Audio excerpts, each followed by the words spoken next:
Assalamualaikum warahmatullahi wabarakatuh. Halo semuanya, perkenalkan kami di sini selaku kelompok 2 kesehatan mental. Di sini kami akan membawakan materi yang berjudul dinamika kebutuhan manusia dan konsep kepribadian. Nah, baiklah. Untuk sebelumnya perkenalkan di sini saya Eri Sidik selaku moderator pada kesempatan kali ini, sekaligus nanti akan menjadi pemateri untuk presentasinya. Nah, baiklah. Sebelumnya saya akan perkenalkan kelompok ini, yaitu pemateri pertamanya akan dibawakan oleh Sartika Mardianti, terus yang keduanya itu oleh saya sendiri, terus yang untuk yang ketiganya itu dari Hoirunisa Rambe, terus untuk pemateri keempatnya Miftahul Rodia, dan untuk pemateri yang terakhir yaitu Andi Mastang. Nah, baiklah.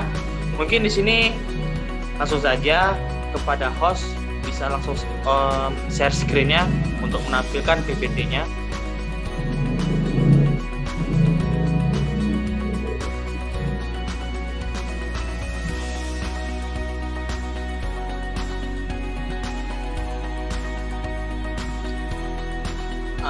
Baiklah, mungkin untuk PPT-nya sudah tampak di layar kaca teman-teman semua.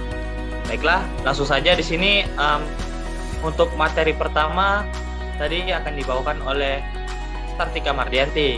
Nah, baiklah, kepada pemateri pertama, tempat dan waktunya dipersilahkan. Baiklah, terima kasih kepada moderator yang telah mempersilahkan saya. Di sini saya akan menjelaskan tentang dinamika kebutuhan manusia dan pembagian kebutuhan manusia. Yang pertama, dinamika kebutuhan manusia. Setiap tingkah laku manusia merupakan metafestasi dari beberapa kebutuhan dan ditunjukkan untuk memenuhi kebutuhan tersebut. Tujuan atau objek dari kebutuhan itu memberikan arti dan nilai tersendiri bagi tingkah laku manusia, khususnya untuk berbuat, bertingkah laku, atau berusaha. Kebutuhan ialah substansi sekuler, dorongan hewani atau motif fisiologis dan psikologis yang harus dipenuhi oleh organisme, binatang, atau manusia supaya mereka bisa sehat, sejahtera, dan mampu melakukan fungsinya. Kebutuhan itu bisa bersifat fisik atau organis, biologis, dan vital, juga bisa bersifat psikis dan sosial. Maka demi kelancaran hidup manusia, kebutuhan-kebutuhan ini harus mendapatkan pemuasan atau dapat dicukupi. Apabila kebutuhan-kebutuhan itu tidak terpuaskan atau tidak bisa terpenuhi, maka bisa membuat orang tersebut mengalami frustasi. Dia akan diliputi oleh stres, ketegangan, dan ketakutan mental. Selanjutnya, pembagian kebutuhan manusia. Yang pertama, kebutuhan biologis atau vital. Kebutuhan-kebutuhan tingkat ini kita jumpai pula dalam dunia binatang, yaitu makanan, minuman, udara segar, pakaian untuk bertahan terhadap cuaca, tidur, rumah, perlindungan, dorongan untuk beristirahat, dan lain-lain. Jika kebutuhan-kebutuhan pokok dan vital dari manusia tersebut tidak terpenuhi, maka hal tersebut menyebabkan ancaman bagi eksistensi manusia itu sendiri. Selanjutnya, yang kedua, kebutuhan human atau sosial budaya dan psikologis. Kepribadian manusia adalah suatu totalitas dari disposisi fisik dan psikis yang terorganisir dengan rapi dan sifatnya dinamis. Maka kepribadian merupakan suatu sistem psikofisik yang dinamis. Kesehatan psikofisik ini atau unsur jasmani dan rohani selalu menimbulkan dimensi ketegangan, disebabkan oleh usaha pemenuhan kebutuhan fisik dan kebutuhan psikis yang sering tidak imbang dan bertentangan. Sebagai contoh, kita ambil dorongan memiliki seringkali membuat manusia tidak mau mengenali batas-batas nafsunya untuk memiliki sehingga mengganggu kepentingan orang lain. Selanjutnya, yang ketiga, kebutuhan tingkat metafisis dan religius. Kebutuhan yang hakikat fundamentalnya mengenai keberadaan dan realitas. Baik, itu saja materi dari saya. Selanjutnya saya kembalikan kepada moderator. Baik, terima kasih atas pemaparan materinya, yaitu dari pemateri pertama kita, Sartika Mardianti. Baiklah, untuk selanjutnya yaitu saya sendiri, yang dimana saya akan membawa materi yang berjudul konsep kepribadian. Nah, langsung saja kita akan bahas tentang kepribadian itu pengertiannya. Jadi di sini menurut Gordon W. Alport itu mengungkapkan, kepribadian adalah suatu organisasi yang dinamis dari sistem psikofisik individu yang menentukan tingkah laku dan pemikiran individu secara khas. Nah, terjadinya interaksi psikofisik itu mengarahkan tingkah laku manusia. Nah, maksud dinamis pada pengertian tersebut adalah perilaku mungkin saja berubah-ubah melalui proses pembelajaran atau melalui pengalaman-pengalamannya, serta reward atau punishment, terus ada pendidikan dan lain sebagainya. Baik, lanjut.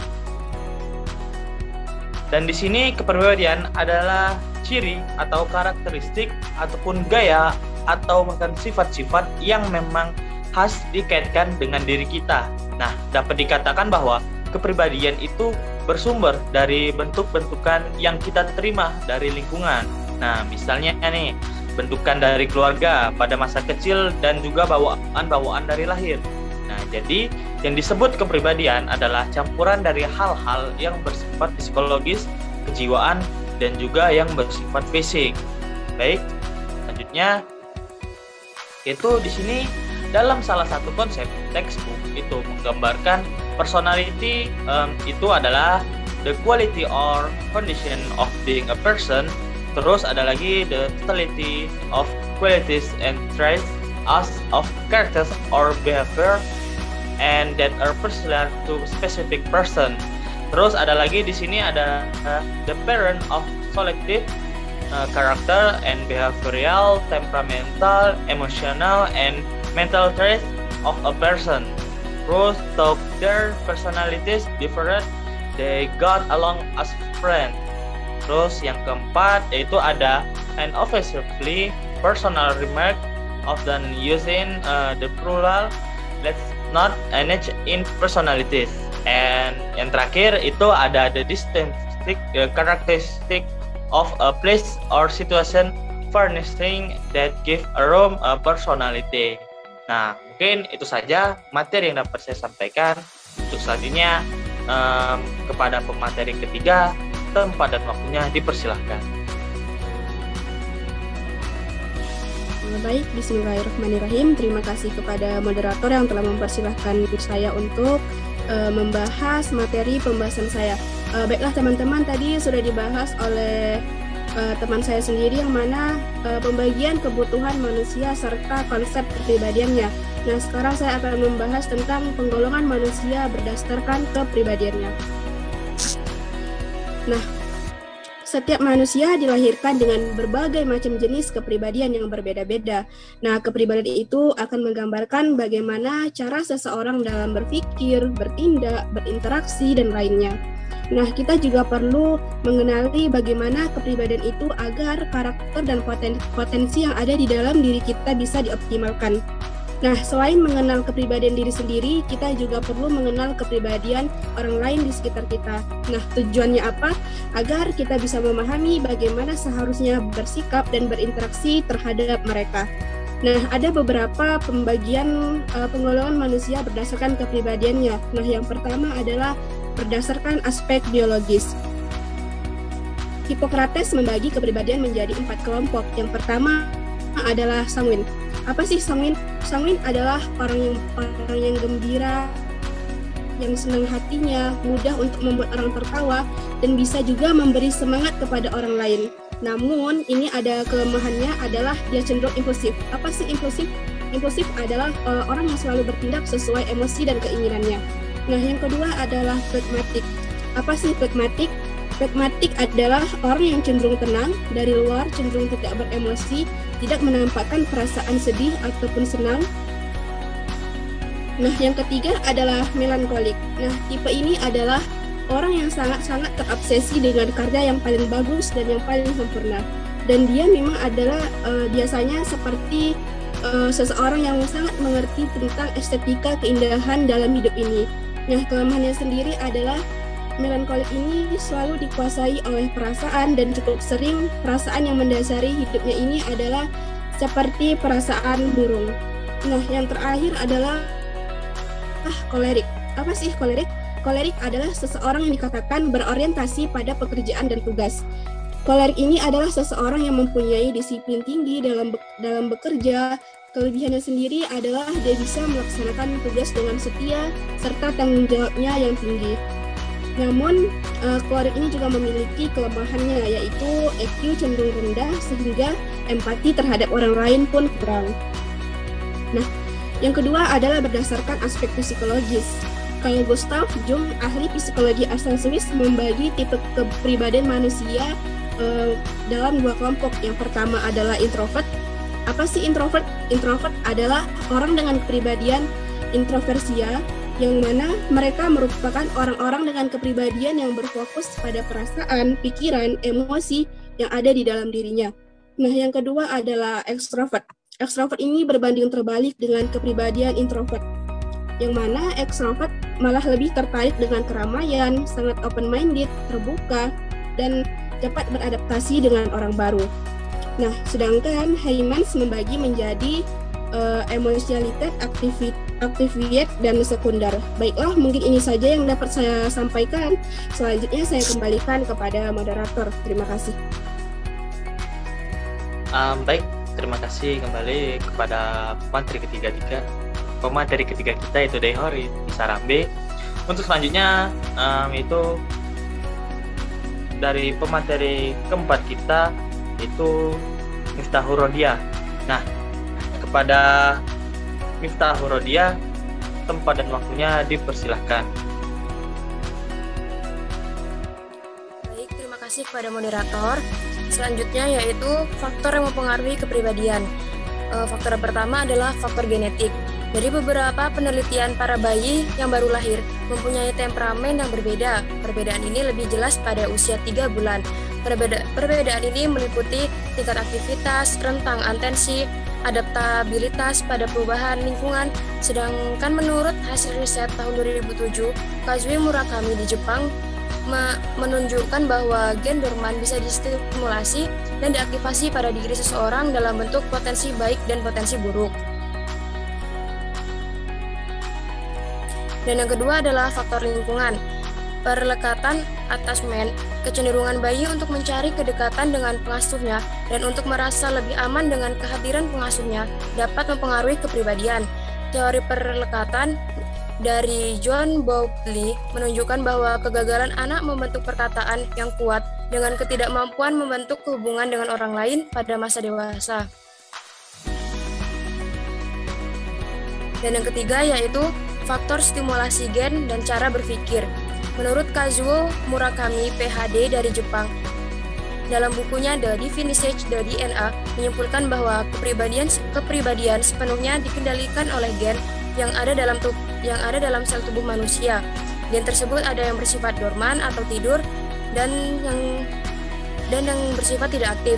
Bila kita sering menyalakan gen yang tidur dengan cara positive thinking, maka kepribadian dan nasib kita akan lebih baik. Jadi, genetik sendiri tidaklah kaku, permanen, dan tidak dapat dirubah.